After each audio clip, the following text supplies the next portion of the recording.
Buenos días, en esta presentación vamos a realizar el análisis de la película Erin Brockovich. Esta presentación será explicada a la doctora Alejandra Molina García de la materia de Derecho Civil General y Personas. Hacemos parte del grupo 2B, Derecho Tintal, y las integrantes del grupo somos Valentina Torres Lozano, Liliana Isabel Lombana Sánchez, Tiffany Daniela Rojas Hernández y Paula Andrea Romero Ríos.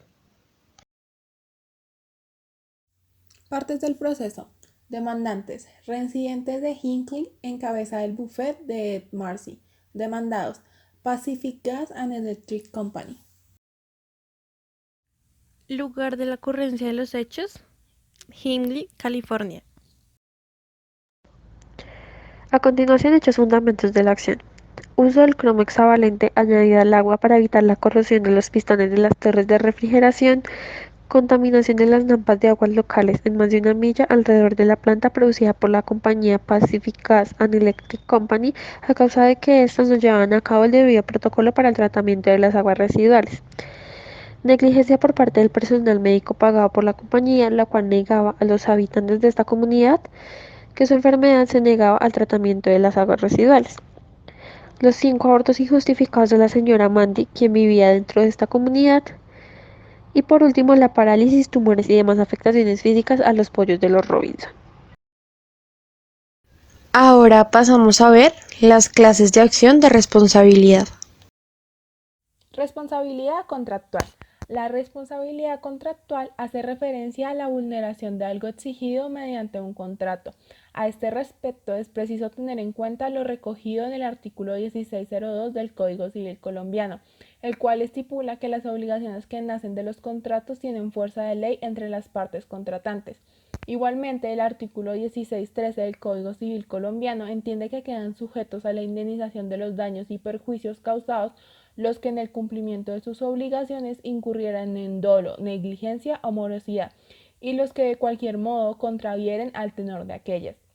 En este sentido, el artículo 1604 del Código Civil entiende que existe culpa o negligencia del deudor en los casos en los que se dé la omisión de aquella diligencia que exija la naturaleza de la obligación y corresponda a las circunstancias de las personas, del tiempo y del lugar.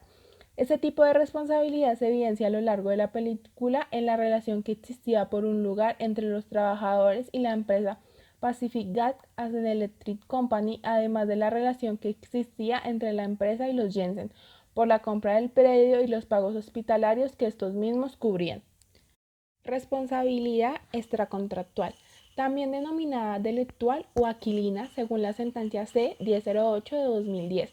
Es aquella exigible por culpa de tercero cuando medie dolo o culpa, y aún por declaración legal sin acto ilícito ni negligencia de la que resulte así responsable. En relación con el artículo 2341 del Código Civil colombiano llamado responsabilidad extracontractual, el que ha cometido un delito o culpa que ha inferido daño a otro es obligado a la indemnización sin perjuicio de la pena principal que la ley imponga por la culpa o el delito cometido. Esta responsabilidad la hemos evidenciado a lo largo de la película debido a las malas acciones y daños por parte de la empresa Pacific Gas and Electric Company a los habitantes de la comunidad, quienes no mantenían ningún tipo de relación con ellos. Responsabilidad civil. El objetivo principal de la responsabilidad civil es procurar la reparación, que consiste en restablecer el equilibrio que existía entre el patrimonio del autor del daño y el patrimonio de la víctima antes de sufrir el perjuicio, como lo establece el artículo 1613, indemnización de perjuicios. La indemnización de perjuicios comprende el daño emergente y lucro cesante, ya provenga de no haberse cumplido la obligación o de haberse cumplido imperfectamente, o de haberse retardado en el cumplimiento. Código Civil colombiano. La responsabilidad civil posee un aspecto preventivo, que lleva a los ciudadanos a actuar con prudencia para evitar comprometer su responsabilidad, y un aspecto punitivo, de pena privada. Esta intenta asegurar a las víctimas de reparación de los daños privados que le han sido causados, tratando de poner las cosas en el estado en que se encontraban antes del daño y restablecer el equilibrio que ha desaparecido entre los miembros del grupo. Por estas razones, la sanción de responsabilidad civil es en principio indemnizatoria y no represiva. En relación con el artículo 2343 del Código Civil, las personas obligadas a indemnizar. Es obligado a indemnizar el que hizo daño y a sus herederos, el que recibe provecho del dolo ajeno, sin haber tenido parte en él. Solo es obligado hasta concurrencia de lo que valga el provecho que hubiese reportado. Y finalizamos con la responsabilidad moral. Esta se define como aquella que afecta el fuero de la conciencia y el que se manifiesta en el individuo con la relación normal de arrepentimiento como sanción del menor y remordimiento como sanción máxima. Socialmente trasciende a través de los reproches externos, mas no llega al aspecto jurídico, según lo establece el capítulo 5 de la responsabilidad civil derivada de la conducta punible, artículo 94 Código Penal colombiano. Se establece reparación del daño. La conducta punible origina obligación de reparar daños materiales y morales causados en ocasión de aquella. Ahora pasaremos a hablar de los perjuicios ocasionados en relación a este hecho. En relación con los perjuicios morales, estos son susceptibles de definirse como aquellos que no recaen sobre el patrimonio del sujeto afectado, sino sobre su esfera subjetiva, emocional e interna, manifestándose en sentimientos de tristeza, angustia, entre otros, que son producto o consecuencia del daño. Los anteriores evidenciado a lo largo de la película de las siguientes formas. Primero, afectación psicológica y emocional a los habitantes de la comunidad de Hinckley debido a la enfermedad de sus hijos y familiares. Segundo, decadencia en la relación de calidad de vida de forma integral a los ciudadanos de Hinckley. Tercero, afectación con relación a la salud de los habitantes de Hinckley. Y cuarto, cáncer que se desarrolló en los niños de la comunidad. Por último, el quinto, el fraude que vivieron las 614 familias de la comunidad de Hinckley. En relación con los perjuicios materiales, este concepto refiere a la consecuencia de perjudicar. Es una acción que consiste en provocar un detrimento a alguien o algo. Un perjuicio, por lo tanto, es lo que sufre una persona o una entidad cuando es víctima de un daño. En la película se puede ver evidenciado de las siguientes maneras. Primero, en la afectación de las vértices hidráulicas de la comunidad de Hinckley. Segundo, en la contaminación del yacimiento hidráulico del cual se abastece la comunidad. Tercero, los altos costos hospitalarios que tuvieron que asumir más del 90% de la comunidad de Hinckley. Cuarto, el daño a los espacios de desarrollo personal, ya que dicha situación afectaba sus oportunidades de estudio, trabajo y alimentación. A continuación, hacemos alusión a los criterios para cuantificar los perjuicios. Los rasgos estructurales para cuantificar los perjuicios pueden caracterizarse de las siguientes formas. La primera, se trata de parámetros que conciernen en principio solamente al daño extrapatrimonial. Así las cosas, subsiste la posición tradicional que emplea las nociones de daño emergente y lucro cesante para la lesión patrimonial. Este es un punto en el que nos separamos abiertamente del carácter sistemático con que el problema se aborda en el derecho comparado. Segundo, el sistema establece una vertebración de perjuicios del siguiente modo. En materia de daño moral, el concepto receptor es el mismo que se ha empleado tradicionalmente en la jurisdicción. Sin embargo, se estructuran tablas que gradúan el monto por pagar, de acuerdo con las variables como el nivel de cercanía. Pueden ser la prueba del estado civil o la relación afectiva, pues según corresponda. O también puede ser la gravedad de la lesión, así como se muestra en las siguientes tablas. Frente al daño a la salud se mantiene la posición unificadora o unicista. Así las cosas, rubros como la afectación sexual, el perjuicio de agrado o el perjuicio de afectación deberían englobarse en un perjuicio único que es, precisamente, el consabido daño a la salud.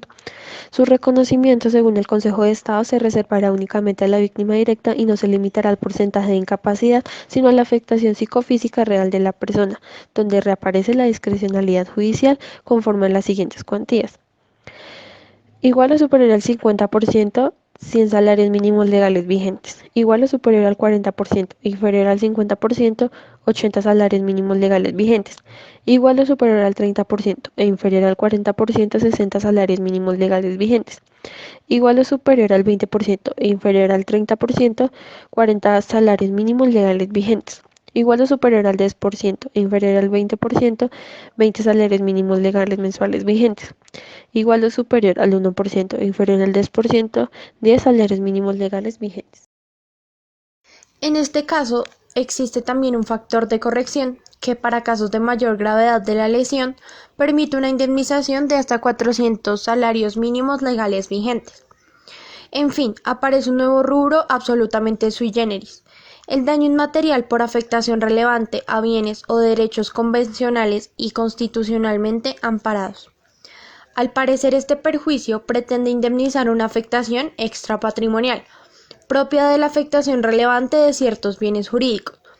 Su reconocimiento procede de oficio y permite la adopción de medidas no pecuniarias a favor de la víctima directa y de su núcleo familiar más cercano. Si la medida no pecuniaria no es suficiente, se permite también el pago de hasta 100 salarios mínimo legal mensual vigente, únicamente a favor de la víctima directa.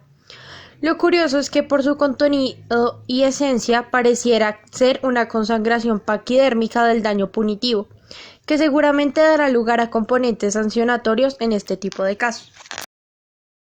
Pretensiones de acción. Primero, un alto precio para la compra de la casa de los Jensen. Segundo, suplemento comparable con carácter retroactivo sobre un precio de venta para la casa de los Robinson. Tercero, indemnización económica por parte de la empresa Pacific Gas and Electric Company a los habitantes de la comunidad de Hinckley. Cuarto, pago de gastos hospitalarios a las personas que se vieron afectadas por este problema. Daños causados. Primero, enfermedades ocasionadas a los habitantes de Hinckley producidos por el maltratamiento de las aguas residuales. Segundo, daños morales ocasionados a las familias de la comunidad. Tercero, menoscabo a la calidad de vida de los habitantes de Hinckley. Cuarto, gastos hospitalarios que los afectados adquirieron como consecuencia al menoscabo de su salud. Y quinto, contaminación ambiental en Hinckley. ¿Cuál es el nexo causal entre el hecho generador del daño y los perjuicios ocasionados? El hecho susceptible considerado determinante del daño fue el maltratamiento de las aguas residuales por parte de las empresas Pacific Gas and Electric Company al vertir cromo hexavalente a los conductos hídricos que abastecían dicha comunidad, lo cual ocasionó un perjuicio reflejado en el menoscabo ambiental, desarrollando múltiples enfermedades y fallecimientos, ocasionando un declive de la calidad de vida dentro de la comunidad de Hinckley. Mi nombre es Liliana Isabel Lombana Sánchez y respecto a mi opinión en la película Eric Brockovich, estoy a favor del resultado del proceso, ya que realmente se logró indemnizar y se logró el propósito que se quería al inicio de la película, se logró indemnizar a las familias y hubo un correcto procedimiento legal, un correcto procedimiento judicial que permitió que esto sucediese de manera positiva. No tengo críticas al sistema judicial, pienso que todo fue muy bien, o sea, ambas partes, tanto demandante como demandados, aportaron para que el proceso fuese un proceso correcto, para que el proceso se diera legalmente, que no tuviese ningún vacío legal, se aportaron las pruebas necesarias para que esto se diera así. Entonces, no tengo ninguna crítica, me pareció que estuvo bien. Y a la actuación profesional, pues ella no era como tal una abogada, pero realmente recibió el respaldo por parte de su jefe y por parte de la entidad en la que estaba trabajando. Logró conseguir investigaciones e investigó tal vez de una manera que un abogado no lo hubiese hecho o los abogados de la empresa no lo habían pensado de esa forma y ella logró pues mediante su actuar lograr y conseguir lo que beneficiaría a la comunidad. A lo largo de esta película, a diferencia de la anterior, considero que por parte del proceso hubo un seguimiento más acorde a las diferentes disposiciones y discordias normativas y sociales que dentro del mismo se desarrollaron, ya que por un lado el juez nunca se vio influenciado por ninguna de las partes, actuó bajo el imperio de la ley y los abogados llevaron a cabo las diferentes sesiones de reunión, negociación y decisión, además de que el proceso de recolección de pruebas se cumplió por la parte demandante. En cuanto a los preceptos normativos, considero que hubo una mayor sintonía frente a las disposiciones normativas universales que inherentemente nos corresponden a todos, sin dejar atrás que el papel deontológico por parte de los abogados demandantes fue el correcto, ya que siempre estuvieron en pro del interés humanitario y no monetario. Por lo anterior, expongo mi concertación frente a las decisiones, procesos y demás elementos jurídicos que se desarrollaron en el caso, ya que se actuó por la reconstrucción de un espacio digno de desarrollo, la primacía de preceptos constitucionales y fundamentales que respetaban el derecho a la vida, a la salud del constituyente primario que conformaba la comunidad de Hinckley. En primera instancia, puedo afirmar que me encuentro a favor de la decisión adoptada por el juez, donde ordena a la compañía Pacific Gas and Electric Company a cancelar un monto de liquidación de $333 millones para ser distribuido entre los demandantes, dentro de los cuales 5 millones se destinaban a los Jensen, puesto que se demuestra que la empresa había envenenado el agua de su pozo al verter incorrectamente los desechos industriales en el mismo, causando diversos perjuicios a los espacios de desarrollo de la comunidad de Hinckley, afectando sus oportunidades de estudio, trabajo y alimentación. Asimismo, en lo referente a la actuación profesional, considero que Erin Brockovich, a pesar de ganarse la confianza de todos los afectados, en diversas ocasiones tuvo arrebatos de furia que impedían el sano desarrollo de la demanda. Sin embargo, los abogados defensores, en su afán por ganar el caso, cometieron una imprudencia al decidir irse por un juicio sin un jurado y sin apelación, sin tener todo el material necesario, que si bien al final salen triunfantes, pudieron terminar con un resultado totalmente diferente.